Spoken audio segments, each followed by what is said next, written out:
Hello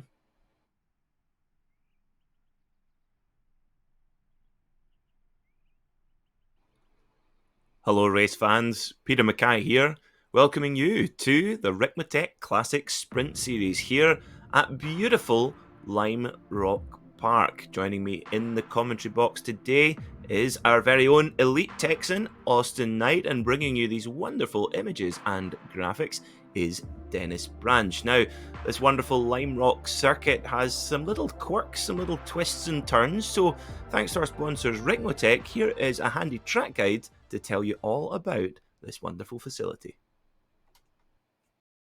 Welcome, everyone, to Lime Rock Park, located here in beautiful Lakeville, Connecticut. Great to have you with us as we provide you your track guide today around this short but very quick 1.5-mile road course. Designed by John Fitch, Lime Rock was constructed all the way back in 1956, and it is the third oldest road course in America today. The course is unique, though, as there are no grandstands here for the fans. They all sit and hang out on the hillsides to enjoy the racing.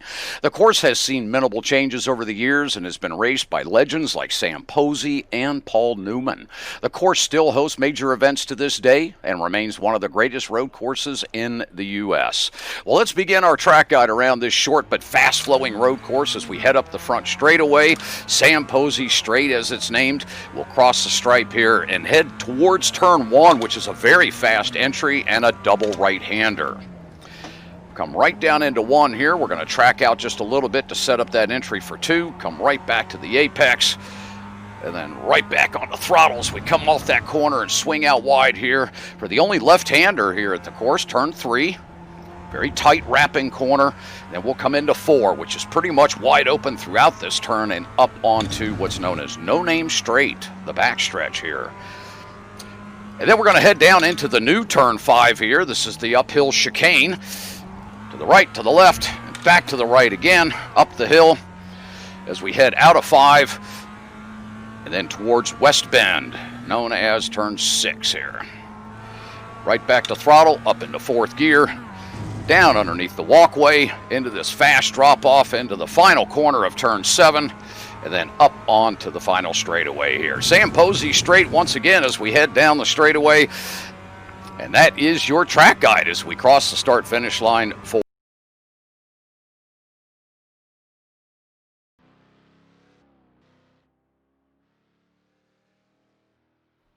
Welcome back to Lime Rock Park. So I hope you enjoyed that little handy track guide video. Thanks to our sponsors Ricmotech. Our drivers are just heading out onto the circuit for a 15-minute solo qualifying session where they have the whole of the beautiful Lime Rock Park circuit to themselves to set their qualifying times. So, introduce my my commentary box buddy, Austin Knight. Austin, it's Ricmotech Knight, and we're back with the Classic Sprint Series here at Lime Rock Park, a circuit where I believe you got your pro race license. Tell us a bit about that. Yeah, my professional debut into the world and legally labeled as a professional was here at Lime Rock Park in a Skip Barber car. They allowed me to do that, and in a F2000 car. Had to get both in there, so mostly single-seater experience here for me, but it was very nervous on that day because I've seen Lime Rock Park and they're just like, okay, all you have to know, it's hilly, there's only one left turn right. And they gave me a little bit walk down, but when I first got on track, I took it very slow. Then I saw that chicane and I immediately just panicked. And where you see these guys braked, imagine somebody braking 20 feet after where you're supposed to do it. Yeah, today we have pretty much our most production-focused series in the Ricmotech paddock. We have 3 series here. We have this one, the Classic Sprint Series, the GT Challenge, and of course the Sports Car Series as well. But the Classic Sprint Series, which we're focusing on tonight, has 2 classes. We have the classes you can see on screen here, with Travis Schwenke in the Mazda MX-5, or Miata if you wish. It's often given 2 names depending on where you are in the world. And we have this, some proper Detroit muscle, a Ford Mustang, and that makes me very happy indeed. I do love myself some Detroit muscle, and at the moment Aeronom winner of the last 7 championships in this car, outputting his lap times in, and he's wasting no time to get to the top of the timesheets. Austin, what is it that makes Aeronom so special in this car? He just seems to just click with it. If I knew what would happen, I would have bottled it up and sold it by now, because this guy is completely another level. Some people just have cars that they click with, they gel with so well. It's just that they're linked with that car, and nobody really can unlink it. There's just that they were made for this car. Aeronom just gels with the Mustang so well, better than everybody else. But it's not that he's only clicking that one car. He's clicking almost every car that it gets in, but just for some reason, that Mustang, he's unbeatable in there. Just like Jordan Taylor in that C8R. Absolutely, that is a good reference just to describe how dominant and how special he is in that car. I like that, Austin. I like that. So let's have just a quick browse through the championship standings, because in all the classes, it's very, very close indeed in this championship. So first of all, we'll start with the GS Pro class, which is our Ford Mustangs. At the moment, well, it's our series organizer, Kevin Ford, who's leading by just 4 points from the Estonian Aeronom. Jeff Jacobs is a little bit further back on 161 points, but tell you what, watch for the form man, Cameron Martineau in the 31 car. He's had a couple of brilliant weeks here in the Ricmotech paddock. Had a great run in a Ferrari GT3 last time out at Mid-Ohio, and also in a touring car at the Indianapolis Road Course as well. So he's having a very strong season so far. If we have a look at the ST Pro class, you'll see that John Allen, the 3-time champion in that class, leading by just 5 points from the ever steady, ever consistent Canadian Mike Dam. Not too far behind is Travis Schwenke on 172, and Elvis Rankin is on 151. Now, Austin, I want to talk about Elvis Rankin. We missed him last week because he was off driving some Lucas Oil Formula cars, and Elvis's father Randy, a big shout out to him, he sent me a screenshot of a timing screen, and who was at the top? An E. Rankin. Brilliant stuff.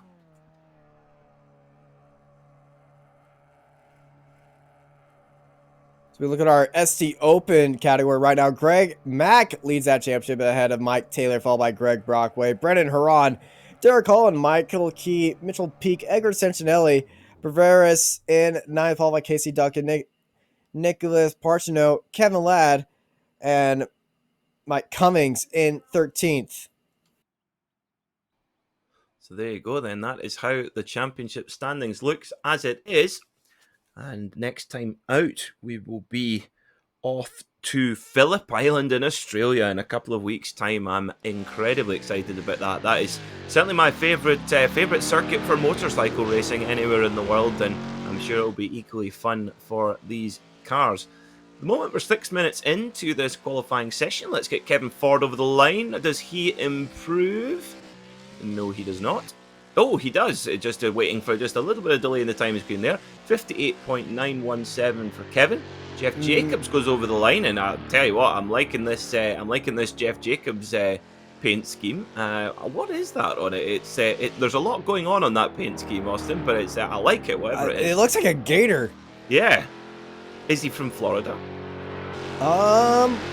Let's see. Jeff Jacobs, where are you from?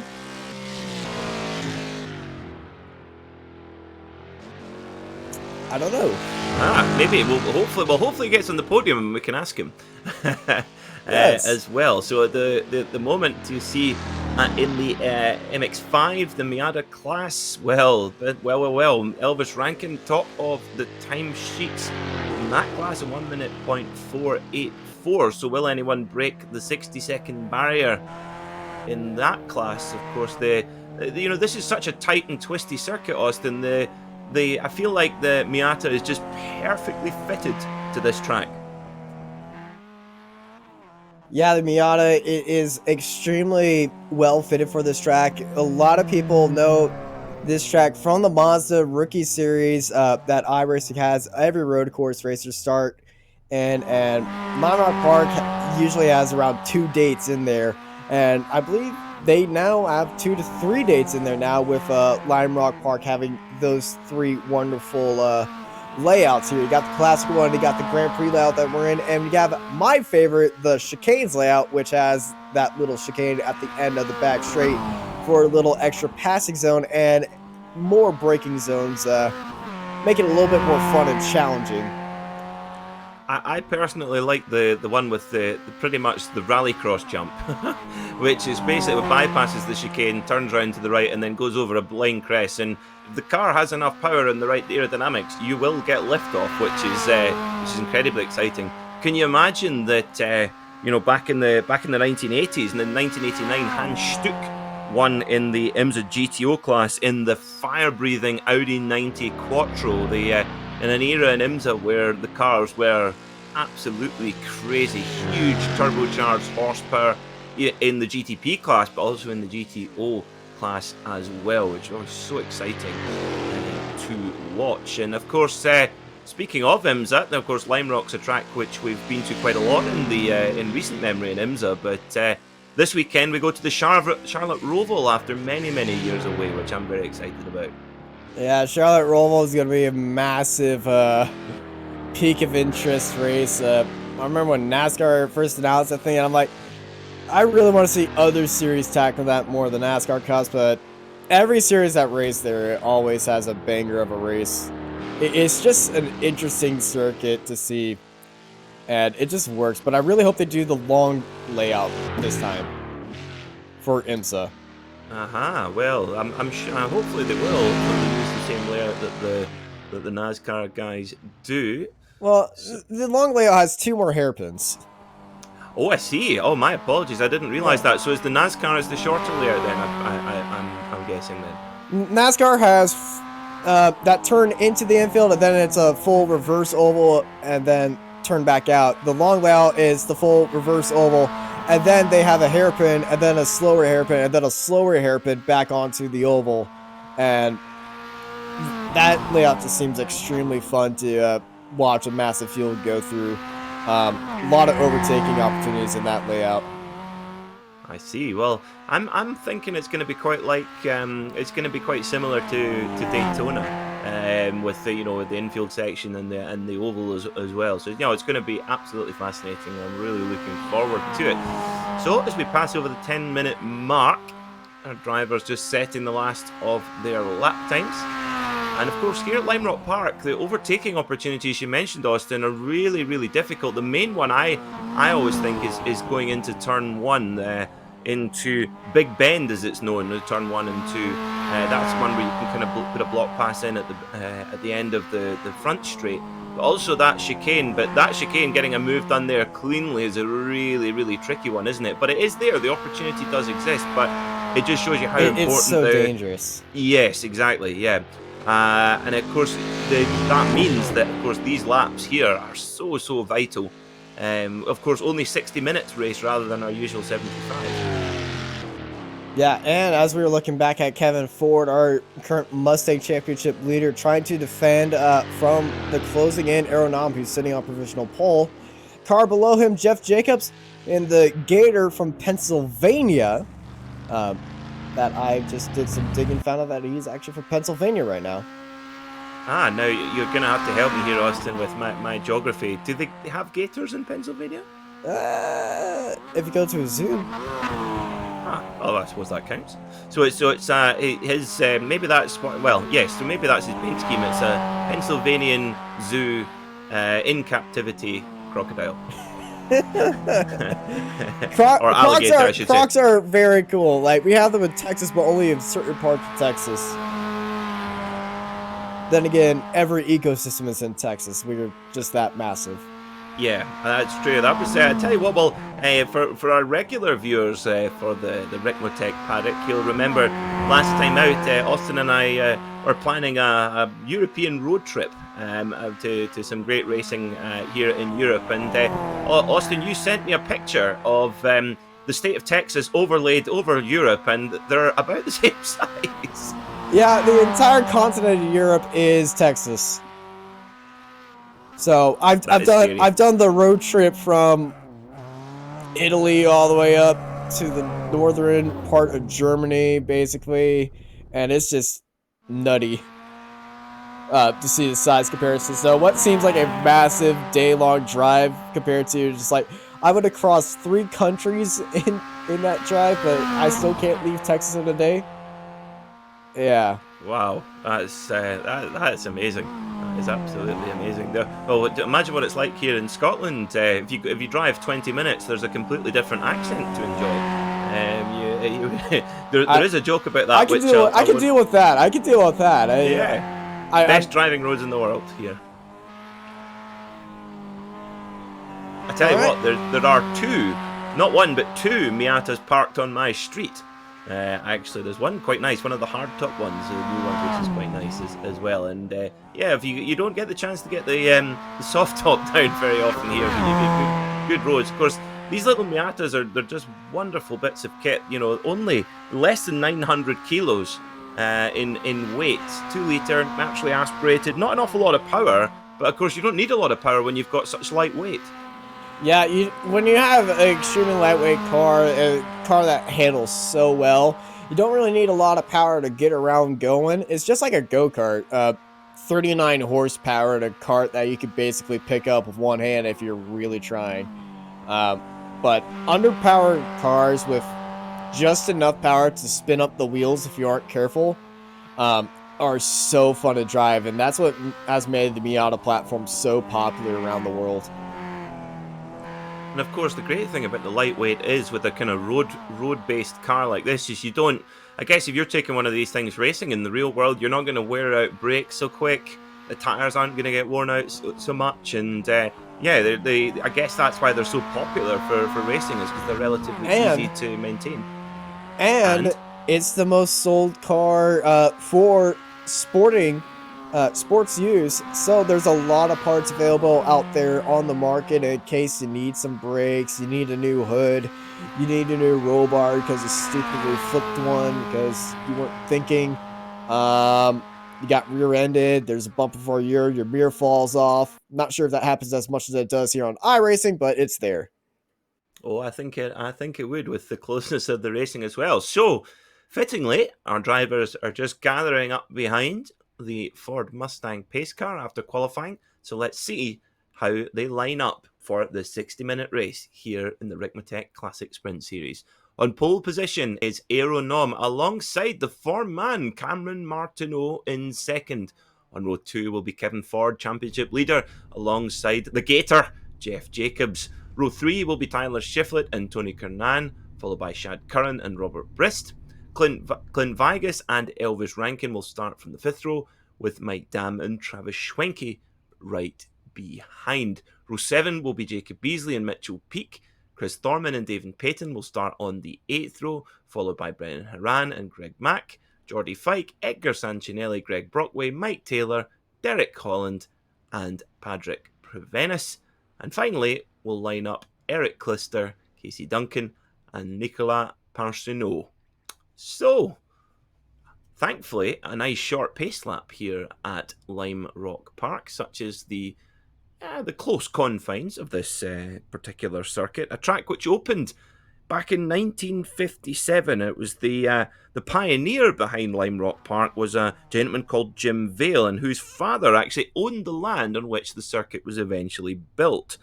And the track is still silent on Sundays as not to disturb the local church. But interestingly, Austin, Jim, when he was designing the circuit, rather than designing it himself with a couple of crayons and a piece of paper, he enlisted the help of the aeronautical lab at the local Cornell University. So there was a lot of science went into this track when it was built, well, over 60 years ago. Yeah, you'd be surprised compared to some of the great American circuits. I know VIR was built by two guys getting out a dozer, just driving around the field for a couple bit, and they got a circuit out of there. Lime Rock Park, science and everything, and if I told you how two circuits were made, you would think it would be swapped around because Lime Rock Park is so small, but it is the most fun track here in America for a short sports car event.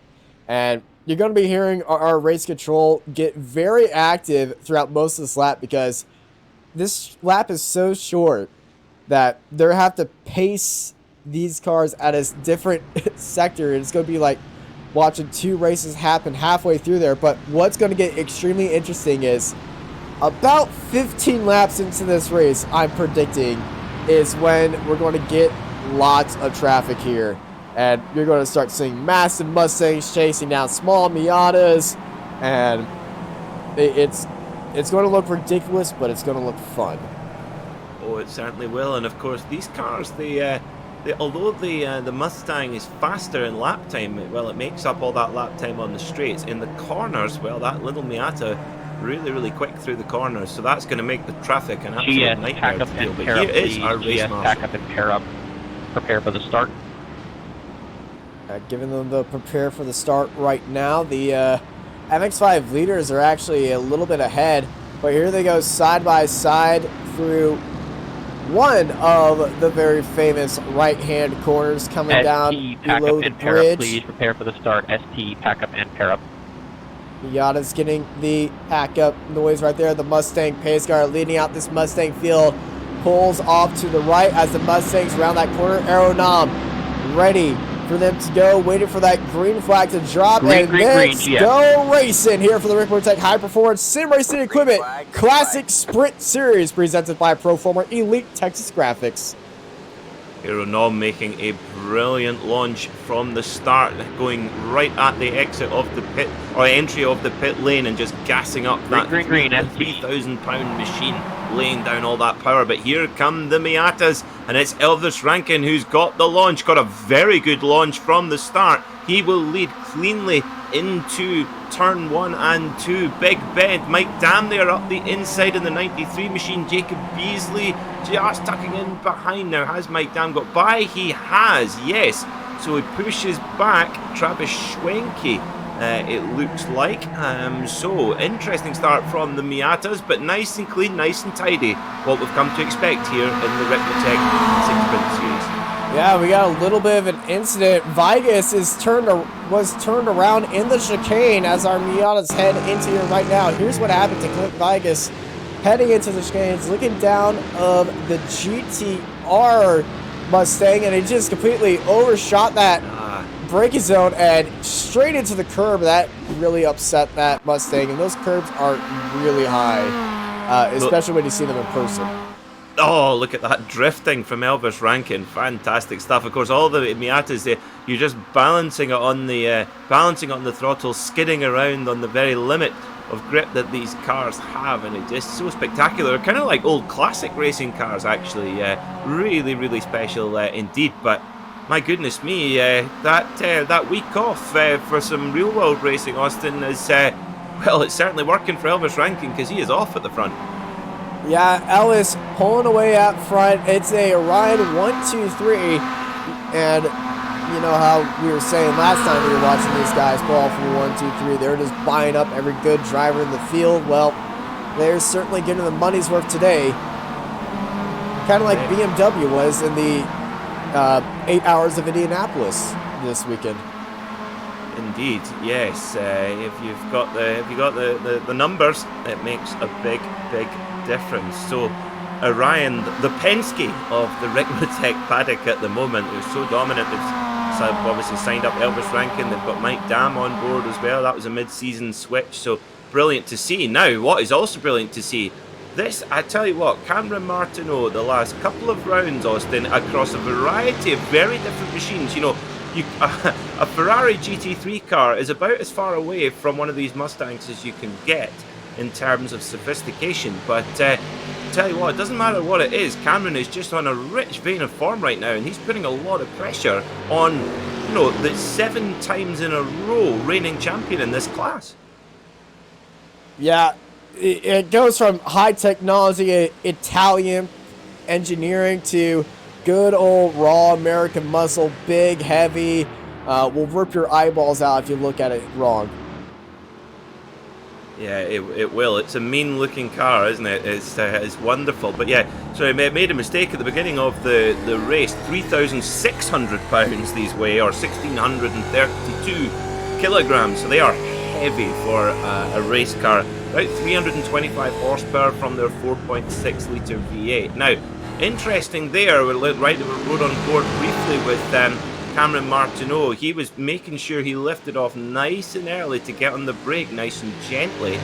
And if he can keep this pace with Aeronom in the draft there for a number of laps, this could, well, we saw Cameron Martineau, he could make a bit of a jump in pit lane because, of course, our drivers have to come in for one compulsory pit stop, and the lowest amount of fuel they can use, the quicker they can be on pit lane.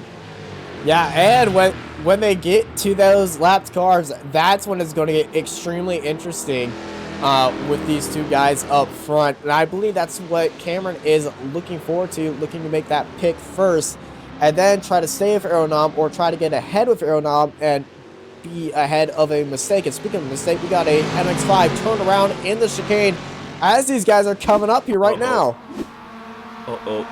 So the 17 of Duncan, the green and orange machine, running the colours, the renowned colours. Oh, big old punt there.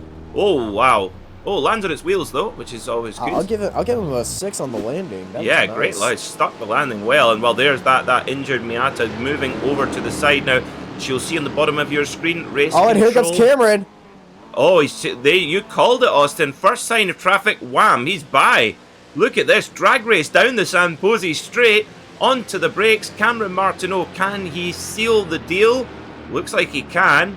Will Aero have another look? No, he's got it. He's got it. And look who's come to the party. Number 32, championship leader, Kevin Ford.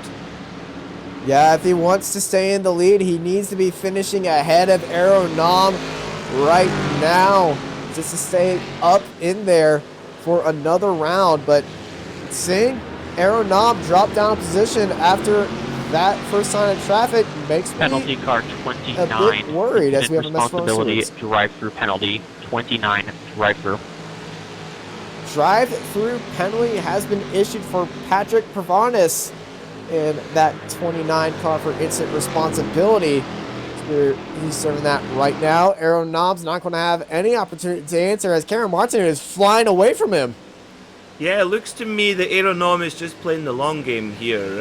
It's an interesting strategy, to be honest, but I think he's just trying to keep that life in the tyre. Of course, 60 minutes around Lime Rock Park is a long way, and we saw at the Indianapolis Road Course a couple of drivers taking at least one side of tyres in the pit stop, which we don't normally see. And it might be that he's just keeping all his consumables in good condition, his tyres, and of course the fuel consumption as well. And maybe he felt that Cameron was maybe going to get a bit advantage by towing him around. Perhaps that's just one theory, but it'd be interesting to see if Cameron can lay down some quick laps and break away, because if you can break that tow, make a really big difference. You can also see on the top right hand side of your screen our SDK Gaming track map at the top of your screen, and you'll see where all the drivers are on the track.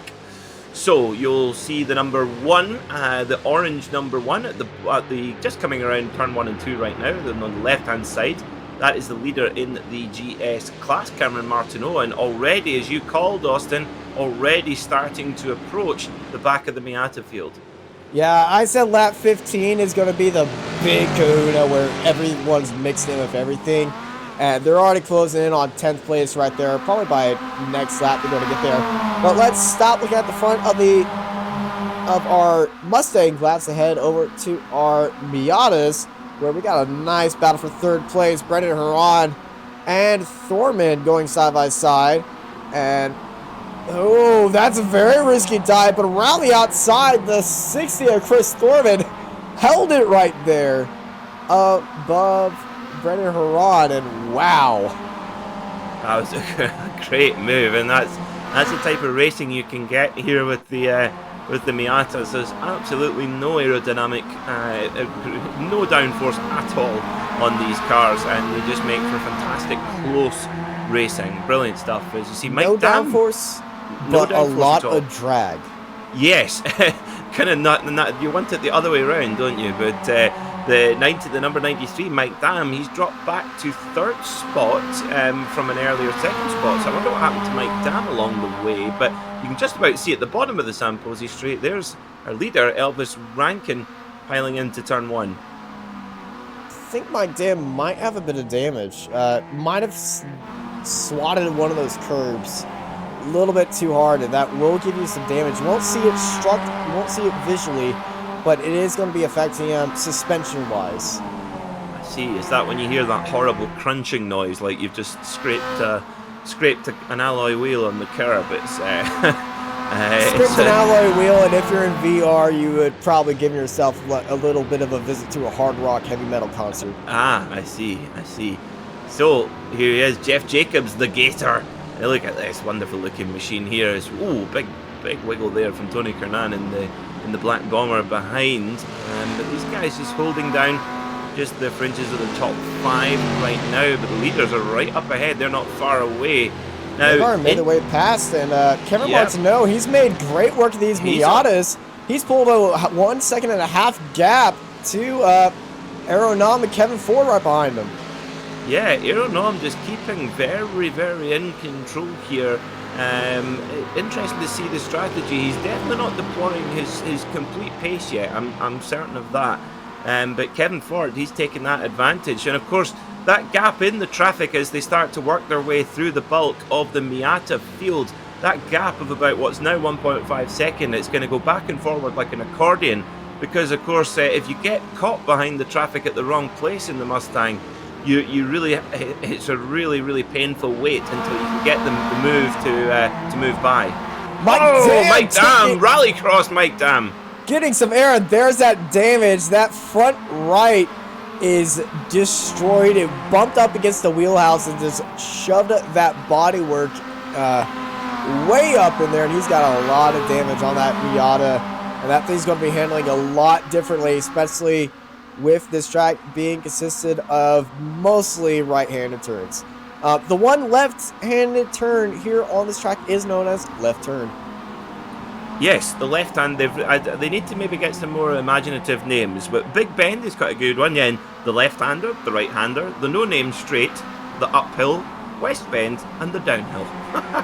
Brilliant, I love it. Very nice and simple. Uphill is now replaced by chicane. The chicane, yes. Big look, oh my word. I think Tony Kernan was... Tony, no, you don't! Oh, don't poke the Gator.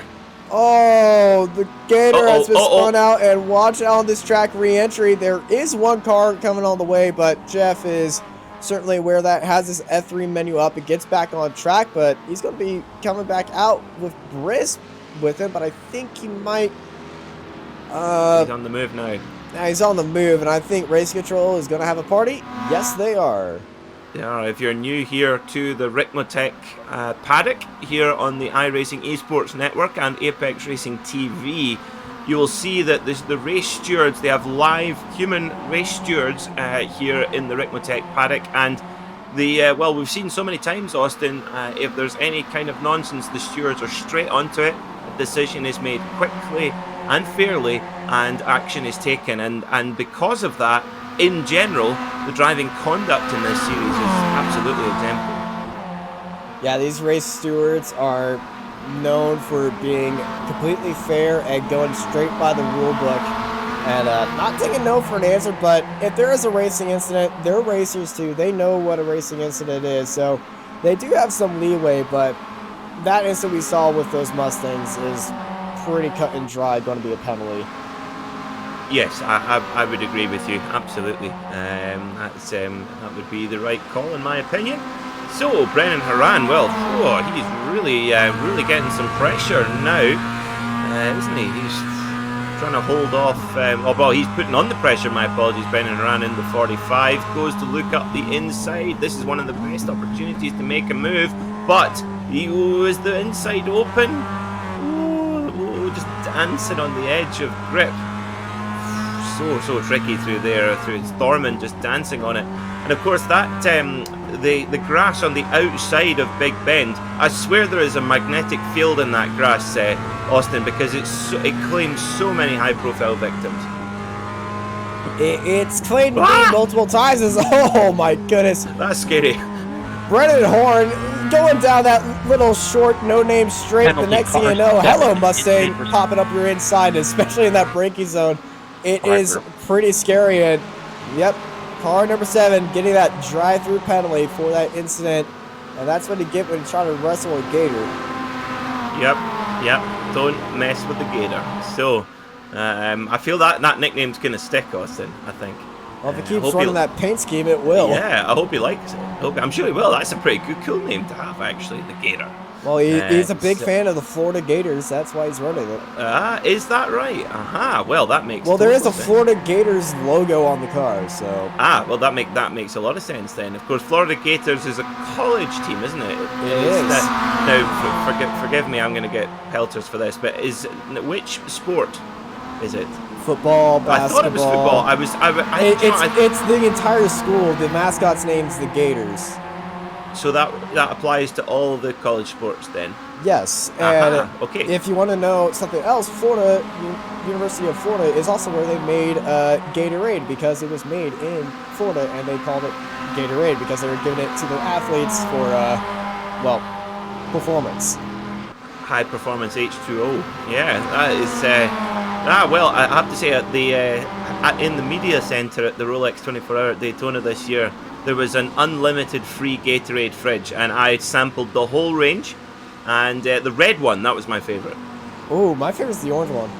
Well, that's nice too. Yeah, that's a good call. The blue one, I quite like the blue one. The blue one's quite good. I stay away from Smurf juice. Smurf juice. Yeah, I did think. Well, I was like, well, this is an interesting color, but I thought, you know what, I can't be here for a 24-hour race and not try all the different flavors. Now look at this. This is this is funny. This is like flies gathered around a hippo. Yeah, this is a little bit of highway traffic. Driver Cameron Martin, you get stuck behind lower cars, but you gotta have patience in here. And you just see on how he just maneuvered his way in between those two cars. Mike Dam right there and Jacob Beasley, and now he's right ahead of Jacob Beasley coming out of Big Bend. Oh, you got to be so nimble with there. And here comes Mike Dam getting a move down the straight as Aaron Nom gets them both down the straight using that Mustang power. And now Mike Dam looking to defend that third place from Jacob Beasley now. And we got multi-car action, defending and attacking at the same time, while we got these massive Pumpkin Detroit American Muscle moving through, and now Cameron Monty and Aaron Nom are right back to nose to tail of each other. There you go, that's that accordion effect, and look at this, see?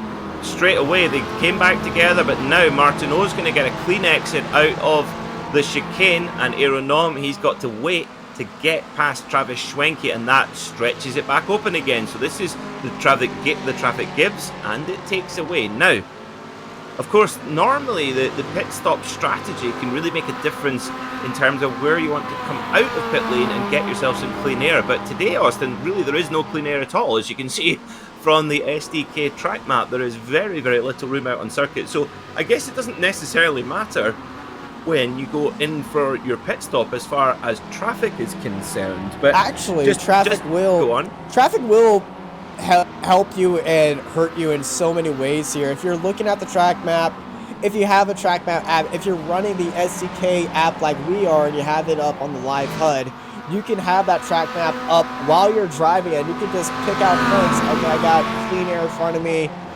You can look at your relative 20 seconds of clean air. I'm staying out. But if you see a massive pack of cars that are really scrapping for it in front of you, you could, when that pit stop window opens, take that and just let the guy behind you get involved with that traffic, and they could be held up. That's a very good point. Absolutely, that instinctive going. You know, when you know that you're going to pit at some point in a 5 or 10 lap period here at Lime Rock Park, but then you see, like you say, you see that big gaggle in front. You think, oh, I'll dive into pit lane. And of course, here at Lime Rock Park is probably the most tricky entrance to pit lane anywhere in the world. I think trying to get the car slowed down, and then it's like a proper chicane to get into pit lane. Of course, if anyone's ever seen the video of an iRacing member skidding an MX-5 backwards through the Lime Rock Park pit lane, it is magnificent to see. speaking of going into pit lane, let's talk about fuel windows, because the Miatas and the little Mazdas, their fuel window is just about to pop open. They can pit anywhere between lap 21 and lap 37 and get to the end of the race. For the Mustangs, their one will open in 1 lap's time from lap 20 and will go all the way to lap 40. Now, we're only expecting about 60 laps, so the potential for strategical plays in the Mustang GS class are, well, they're manifold. Yeah, lap time here is 59 seconds, and Jeff Jacobs, not wasting any time through the Grand Prix chicanes, immediately flicking down on the inside of the 66. I believe that was Mike Taylor. He's currently sitting 12th, and the Gator Boy back up into 5th place. And somebody who's going to be benefiting from a lot of clean track ahead of him is going to be him, because if you look at that mini map, he's got about 2-3 laps of clean racing before he gets into that traffic. So if he goes into pits within 3 laps, he's going to be feeling pretty good about himself. But up at front, still look at Derek Holland sliding all the way over to the grass. And if I was Derek, I would have that smile on right now, because sliding a MX-5 around here is so enjoyable. It's so pure, isn't it? That's what I love. I feel like it's a palate cleanser going to race the Miatas, because it's just pure, simple racing. There's no excuses. There's no technical setup, really. There's not an awful lot you can change on the cars. Tony Kanaan gets very caught up there in traffic. But do you know what? Did the right thing there to not force the issue and have a crash. Just back out of it and fight another day, because traffic is going to be a constant issue for every single driver in the field today, and it's just about keeping the patience. We saw at the very, very highest level of sim racing on Saturday in the Petit Le Mans here on iRacing, there was, well, there wasn't an awful lot of patience going on in any of the 3 classes, Austin. Yeah, they didn't really have live stewards to be sorting things out, so a lot of shouting was had over the radio, and I was expecting some cars just to start fighting each other in the text chat. It was pretty wild in Petit Le Mans, but here we got live stewards. All these guys know each other. They all race with each other. Pretty sure all these guys are friends, and I wouldn't be surprised if they weren't friends, because they all race each other very cleanly, and they all have respect towards each other. But yeah, that's what happens when you go from a league to a iRacing open lobby where everyone's from everywhere else and they're going for that top prize. All these guys, they're still racing for a top prize, but it's just a lot more community here. Indeed, yes. It's if you like, it's suppose it's a little bit like if you're racing. If you think about the in the SCCA, you know, if you do your local club and you qualify, and it's quite nice, and you know who you're running against, and then you get to the runoffs, and then all of a sudden it's a lot less polite. I can tell you from racing karting in Texas to going to the USA Cup, everyone there, we all race these ways. And I know if you talk to racers from international, they all have their own certain styles. Americans usually a bit aggressive, but Americans from different parts of the state are incredibly different. Texans, we live a little bit dangerously. People from Kansas, crazy. Florida, crazy. New York, very, very calm, actually. Drivers from New York. Well, there you go. Well, hopefully we've not upset too many people there. No. There's a thing called Florida Man for a reason. So this is a great battle emerging here between Haran and this is Haran and Thorman battling away fiercely right now in their class. A little bit further up the road, you'll see. Now I'm wondering when Mike Dam's going to come into pit lane, because he's the 93 car. He is nursing quite a bit of damage there, as we can see on the front of his car. Interesting if he can afford to take the time in pit lane to grab a quick repair. I don't know quite how long that would take to get fixed while he takes his pit stop. I would say about 12 seconds. That here is 1/6 of a lap here. What typical lap for an MX-5, about a minute. Typical lap for any car around here is about a minute, unless you're in an F3 car, then that's 50 seconds, because that's not crazy enough. Yeah, if you can imagine the back in the late 2000s, the Porsche RS Spider LMP2 car winning here outright in the American Le Mans Series, beating the Audi LMP1 diesels, the big heavy V12 twin turbo juggernauts. I can't imagine what it was like hustling those big cars around here. Give me a Miata, I would say, or a Porsche RS Spider, which with its lightweight was just dominant. Yeah, BOP back then would have been nuts. There was none. There was none at that time. That's why I said would have. Yeah, it would have been. But interestingly, actually the racing was really, really good between two very different machines, between the RS Spider and the diesel Audis. So here he is then, the gainer, Jeff Jacobs in the 38 Mustang, and well, he's trying to say, he is followed by Clint Vigas, and he's trying to say, see you later, alligator, but no such luck just yet. Yeah, Clint is all with him, and it's very hard to pull out a gap here at Lime Rock Park, because you got the straights, you got the high speed corners. You really have one major braking zone, and that's that chicane, and your entry to that chicane is going to decide if you have a good lap, if you have a bad lap, if you're going to be wrecked, or if you're going to end up on the roof. Those three incidents are usually the most common in that park. Jeff Jacobs coming up to some traffic, so he's got to be a little bit patient. This is going to be allowing Clint to just get right back up there. Jeff going back down to the inside, and oh my goodness, something just happened behind them. I heard a crash in my headset. There's something going on there as well. Ooh, now, how cool is that? dangerous. Whoa, that was... And look at the back of that car. It says Detroit hustles harder. Well, it certainly was. Now we're looking at Jordy Fike in the 09. What's going to happen here? What? Well, we know what will be the result of that one, Austin. Well, he let him stay ahead, so that might just been a racing incident. Probably no penalty. If he passed him, then it would have been a penalty. But Yes. since he gave the position back, it was just a tap in the braking zone. He's let him back. I believe he said sorry. Yep, there it is. Avoidable contact warning, racing incident. No need for it because he did give that position back. Want to thank everybody for watching on the iRacing Esports Network and Apex Racing TV for the Ricmotech High Performance Sim Racing Equipment Classic Sprint Series presented by Proforma Elite Texas Graphics.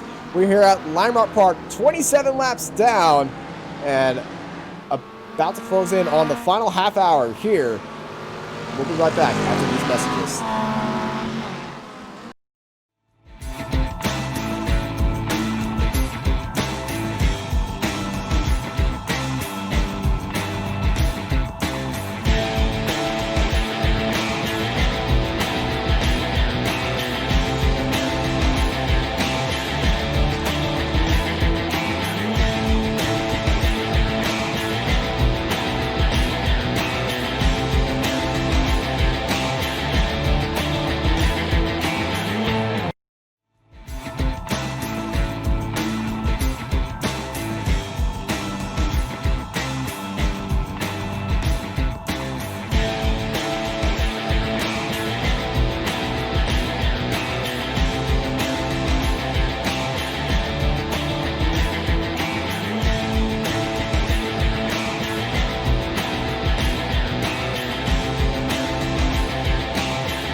Welcome back to Lime Rock Park for what has been a very intriguing race here in the Ricmotech High Performance Sim Racing Equipment Classic Sprint Series, and Cameron Martineau putting in, well, now a 2.3 second advantage to Aeronom. This has been an amazing battle between these two guys as they've been working their way through the fields, which is now a constant battle basically with this multi-class system. And Austin, just in the break there, I was just checking the YouTube comments. We have a viewer from the Bermuda Islands tonight. So Norman Robinson, so a big hello to Norman, and there is a connection with the Bermuda Islands and a very famous Scottish Formula 1 champion. In his latter years of his life, Jim Clark was actually a resident of Bermuda. Yeah, Bermuda. I've always wanted to visit there, but I've been spooked out by the whole Bermuda Triangle thing. But I'm not. You just don't like wearing shorts. Yes, I'm not a big fan. How did you know that? I don't know. I just took a guess. Yeah, I don't like wearing them either. Okay, I thought it was just weird because I don't like showing my leg hair, but yeah. Me too. It's I'm like the. If you've ever seen The Simpsons, Groundskeeper Willie, yeah, something like that. That's me. So we've seen a few drivers come into pit lane as they were right in the middle of the fuel window right now for both classes. Oh, Mike, go on. damn, What have you spotted? He did take some repair off that front nose of his. They're not fully repaired. There is still a little bit of a dent right there. Well spotted. Well spotted. So let's see. Yeah, we're still the top guys in GS. The top 5 haven't come into pit lane yet. So just need to see when they come in. They're of course their window is a little bit wider. They've got another 9 laps of fuel potentially in those cars. Yeah, Mike Taylor has moved up to 4th place, and pit stops is going to be very, very interesting as Mike Taylor is looking to make up another spot right now as Edgar Santinelli's in the pit lane, and he's got a lot of clean air in front of him, but he's got to look behind him because you see that big hulking Mustang coming up on you. And I'm going to say at the end of this lap, we're going to see Mike go into the pit lane. Yeah, if you think you're being held up and you need to get that pit stop done, you just get that done. It's a little bit like if you hit a traffic jam when you're on the highway and there's a Starbucks or what have you. You just go in and get a coffee, and that'll help me get through this traffic jam. Kind of same idea. Just instead of coffee, it's just high octane race fuel. So we see the number 71 Mustang with, I love the message on the back of this car, Detroit hustles harder. It really does, because you think about that town, some of the motor vehicles that they have made over the years, incredibly special and a big part of, well, I mean, for us, obviously I live here in the UK, Detroit has given us, when we think of American cars, we think of Corvettes, Mustangs, all these kinds of things, Ford GTs, and they all came from Detroit, of course. Yeah, Detroit, Motor City, USA, as Cameron Martin is watching the scrap right here in front of him, and that was a 60 of Chris Norman and Brandon Horn getting into each other, a little bit of a tap into the chicane right there. These two getting very scrappy through that corner. Brandon Horn almost getting into the side of the 31 of Cameron Martineau. This just shows you the speed through the corner that these Miatas have as Aeronom enters the pit lane. So the gap there was about 4 seconds at the very most. So let's see why it comes out after this. Has Aeronom been playing a strategy game? Has he just been keeping his powder dry? We're right on half distance right now, or just a minute over half distance. So let's see if Aero takes tyres. I doubt he will. So if the jacks go up, we know he's taking tyres. If they do not, he's just taking fuel. Yeah, I mean, at Lime Rock Park, surely the left-hand side of the tyres are just going to get absolutely destroyed, but no tyres. Now, of course, these cars, they are taking tyres on them is very, very slow because they jack up each side, and it is quite a slow process. But so no tyres. So I wonder if that strategy game for Aeronom, has he been keeping life in the tyres and has he been saving fuel? Now, interesting, Cameron Martineau comes straight in to cover off that strategical play. I don't know about that because look at the map. Cameron had a lot of room ahead of him. He could have kept on going for another lap, and looking where Aeronom is right now, he's in a bit of traffic. Well, so some of the drivers will be working with a spotter who will be keeping a keen eye on the track while the driver worries about... Oh, Cameron's taking tires! Oh, this is an interesting one. That was the left side. That's the left side. That's what he would need. That, Yes, that is that's the right. left side. I'm Yes. getting confused on which side of tires are actually needed. I know which direction is up, I swear. But that longer stop is going to allow Cameron Martinell and Aeronom to exit side by side, and Cameron Martinell has jumped Aeronom for second place. Now that is fascinating. So not only we saw Aeronom play the strategy game last time at Indianapolis, and it didn't quite work out from my memory. Yep, same thing. He decided to pit early, did not take tires. Cars in front of him pitted later, took tires, and flew away from him. Yep, and right now he's Aeronom is in a world of pain, because not only has Cameron Martineau got the track position, he's also got 2 fresh boots on that left side, and of course this car is a heavy car, 3,600 pounds or 1,600 kilograms in UK money, and well, that is a lot of pressure to put through those tyres, and of course you're just leaning on the left hand side all the time. There's no rest at all. Interesting to wonder what the track temperature is, but kind of regardless, this is Martineau, and it's now his race to lose as the Gator comes in, Jeff Jacobs.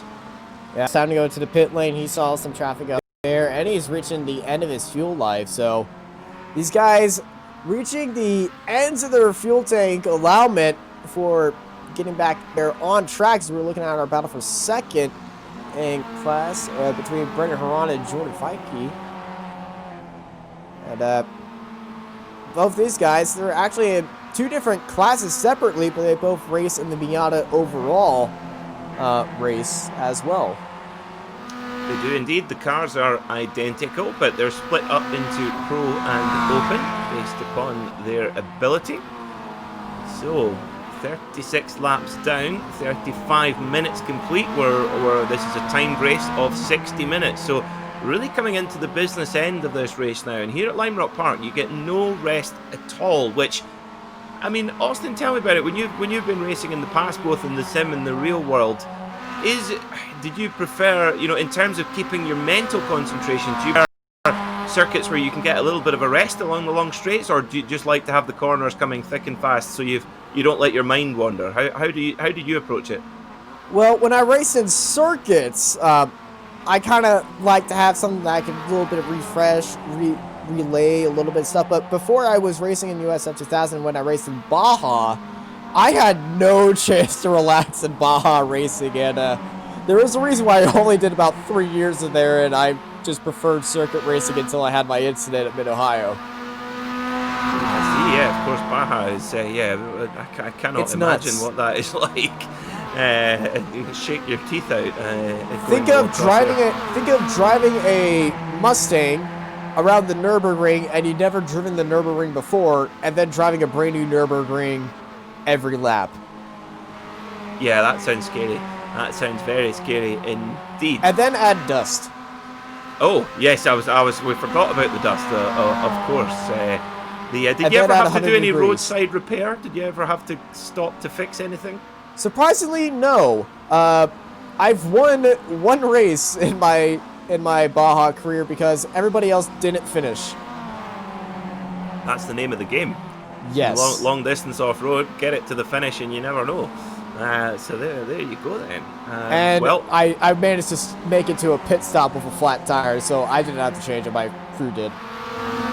That's always good as well. Of course, I'm a big fan of the World Rally Championship, and they were recently in Turkey, which is notoriously the toughest rally on the calendar right now, kind of like the old Acropolis rally, and they were a lot of the drivers having to do a lot of repair work in the road sections in between the stages, and sometimes in the stage with punctures. So it was certainly a rally of attrition as well. But I tell you what, Austin, I mean, we mentioned it a few times before the beginning of the race. Cameron Martineau, he is just on a tear right now. He's really seemed to have just stepped up another level entirely just over the last couple of weeks. He just seems to be in his groove. Yeah, nothing's really putting him down a peg, but somebody who might be putting him down a peg is Kevin Ford, your overall leader right now. He still is to the pits. He just loves his car. Your championship leader staying near that championship lead, and I think he's going for overall win with this strategy. Well, this is going to be interesting to see because, of course, being a very heavy car, it will use a lot of fuel. So each lap is going to use quite a lot of fuel because it's obviously not the most efficient thing in the world. But being a heavy car, the fuel coming off isn't going to make as much of a difference because, of course, it's less percentage of the overall weight of the vehicle as it goes by. So, but we are coming right to the end of what we expect the Mustang kind of pit window to be. As yep, there it goes, right on cue. So Kevin Ford has run that tank as dry as he can go. Now, what I'm going to be interested to see here, Austin, is if he takes these tyres, because we saw Cameron Martineau not take them, and it's worked. And Aeronom has. Cameron took them. Aeronom didn't take them. Sorry, my other way around. Well, thank you for correcting me. That's absolutely correct. Sorry, my apologies. So Cameron Martineau not only got to change the tyres, but got the track position back. So there goes Cameron. So yeah, he's Cameron's going to be on tear, and there's Ford being passed by Aeronom right there. So he drops back down into third place, and that promotes Aeronom into the lead of the Mustang Championship. He certainly was quite a far. He was about 10 seconds off the back of Aeronom before Aeronom pitted. So yeah, we'll see how that one plays out. But I would suspect that Kevin will be settling for third. But I tell you what, Kevin Ford, he's going to be buying Cameron Martineau a beer tonight because it looked like Aeronom was going to maybe run away with the race tonight, but that is not how it's appeared. And for Kevin, who's in a championship battle, he's on 185 points. Aeronom is on 184. So to just get Cameron to just take those couple of points away, really, really crucial for the race to the end of the season. Yeah, Cameron putting in a lot of good work to defend from Aeronom. And like you said, Aeronom has been dominating with this series for the last 7 times it's ran. And, well, we always like to see some change here in motorsports. Yep, absolutely. There's definitely something in the wind. I want to have something of what Cameron Martineau's having for breakfast over the last couple of weeks. He's maybe changed to a different cereal or a different blend of coffee, maybe. As we see, Car penalty. 29. Car 29. Patrick Provanis again, and this is the second penalty of the race. Oh dear. Well, that's interesting. That's not often do we see a driver get 2 drive-through penalties. Actually, there was no need for him to get that penalty because he's actually out of the grid right now. Ah, okay. So he's decided to run away before the headmaster catches him.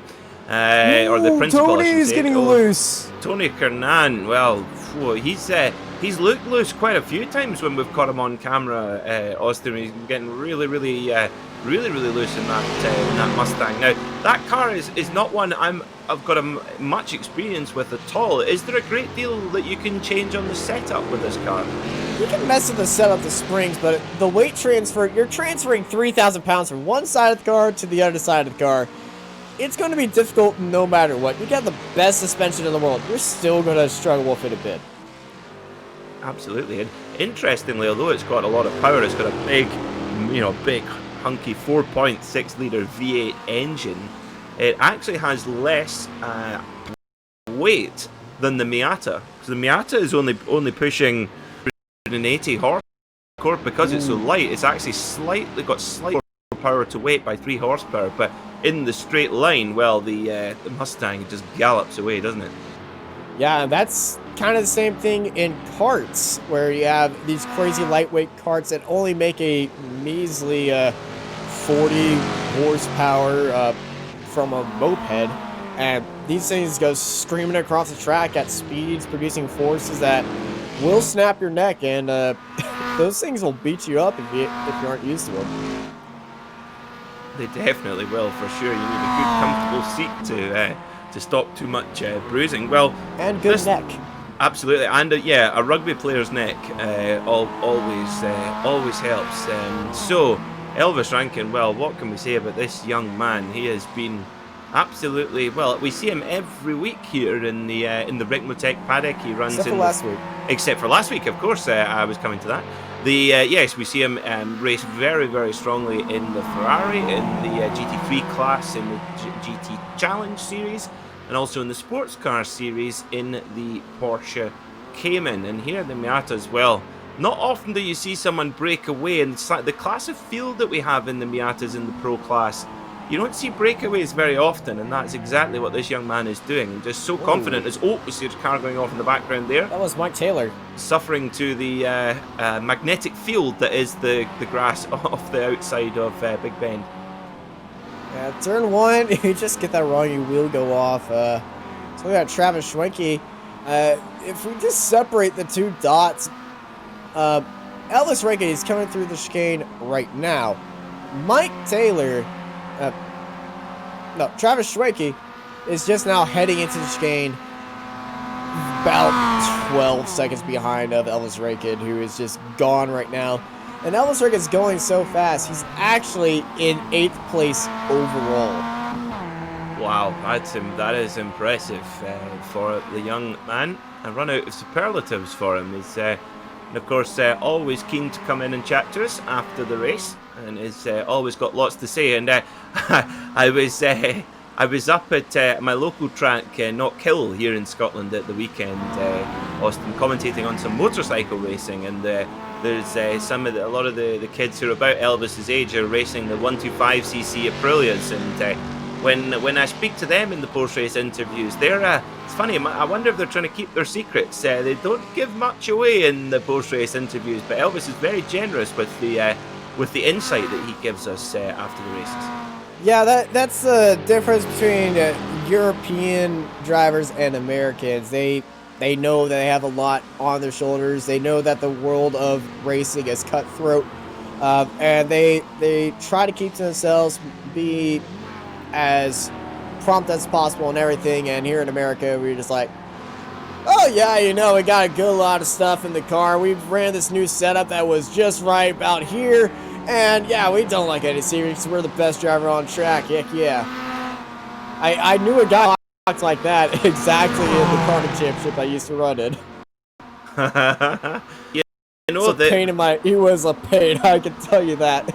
Yes, he was. Now, is that because he was getting the post-race interviews, which means you're on the podium? No, I could just hear him. Oh, I see. I see. So, well, I'm sure we will hear from young Elvis after the race, who's holding a commanding lead at the front of the Miata pack right now. And actually, he kind of has quite well at the moment. Yeah, he's John Allen leads the championship on 197 points, with Mike Dam on 191. Elvis is on 189. Now, it might be that Elvis actually leapfrogs to the front of the championship. We'll need to see how the points shake out after this one. A high chance that Elvis will be. We will be having new leaders on both championships today. Don't know about the open class though. Yeah, it's hard to tell right now. I'm sure there is plenty time left to go, or there's plenty of racing still to go, I should say. But yeah, Mike Dam at the moment, just looking at the timing screen, he is 4th in class now, so he will lose quite a bit. And John Allen, well, no sign at all in the point scoring position. So yeah, Mike Dam and Elvis Rankin are going to get quite a jump after this one. Indeed they are. And well, the action here is not car-to-car action. That usually happens within the first 10 laps, and then things start calming down. Mike Dam getting a little bit heart-in-mouth moment right there. As he had to have a guardrail to visit the grass just a little bit. Got the car back on track. That will be hurting his pace. But racing here is all about traffic management, and that is definitely what these guys up front have done. Yeah, they absolutely have, for certain. And Cameron Martineau, well, got a 7.5 second lead over Aaron Nom, and Aaron now, well, these last 13 minutes are going to be painful for him. He probably had, yeah, I have to say, I thought he had the pace to lead, but